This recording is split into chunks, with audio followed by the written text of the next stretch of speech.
Бүгінгі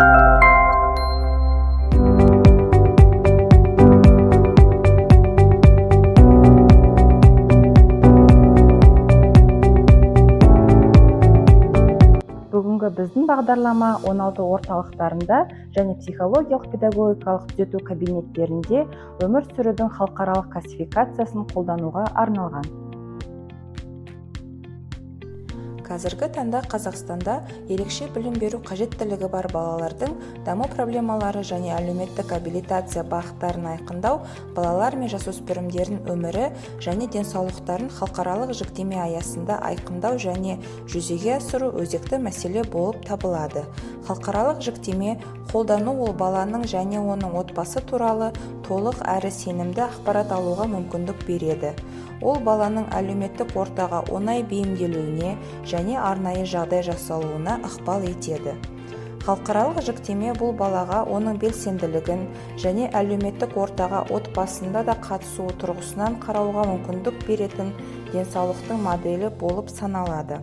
Бірінші кезеңде ата-аналармен алғашқы кездесу өткізіледі. Бұл кездесуде ата-аналар баласы шақырылады. Бұл жерде арнайы мұғалім өзі болмаса медициналық қызметкерлермен бірлігіп кездесу өткізеді. Кездесу барысында сауалнамалар арқылы ата-аналардың баланың дамуын бағалау өткізіледі.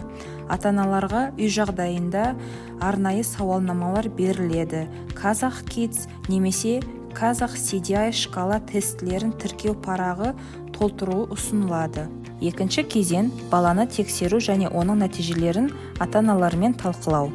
Екінші кездесу бірінші кездесуден бір аптадан кешіктірілмей өткізіледі.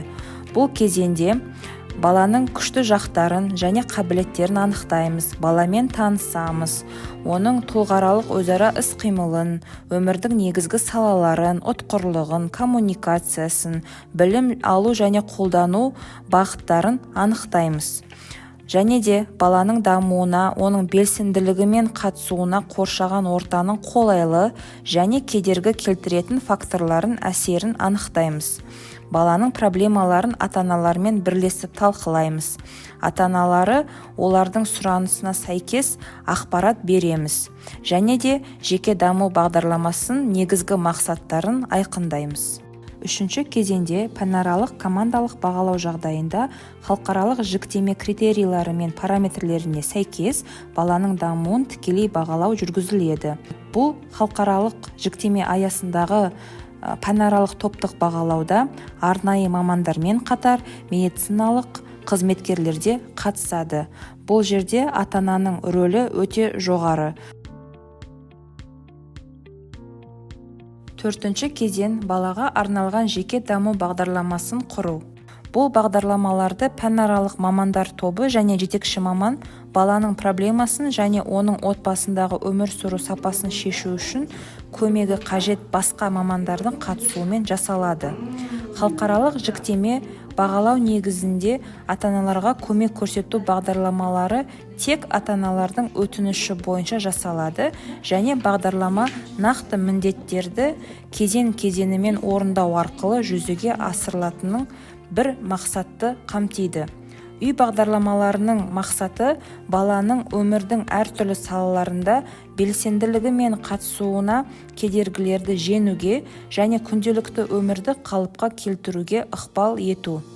Бесінші кезең ата-анаға арналған бағдарламаны түсіндіру. Бағдарлама ата-аналардың отбасының күнделікті өмірінде қолдану үшін түсінікті және қолжетімді болу керек. Көмек бағдарламасын іске асыру қорытындысы бойынша 2-3 ай өткеннен кейін нәтижелік мониторингі және мақсаттарға қол жеткізуді бағалау жүргізіледі. Осылайша халықаралық жіктеме белсенділік пен қатысудың физикалық мүмкіндіктерін өлшеуге тәуелсіз шкаласы емес. Бұл баланың өмір сүру сапасын жақсартуға арналған көмек бағдарламаларын жасауға көмек береді және оның отбасы туралы объектілік мәліметтерді жинақтайтын көмекші құрал болып табылады.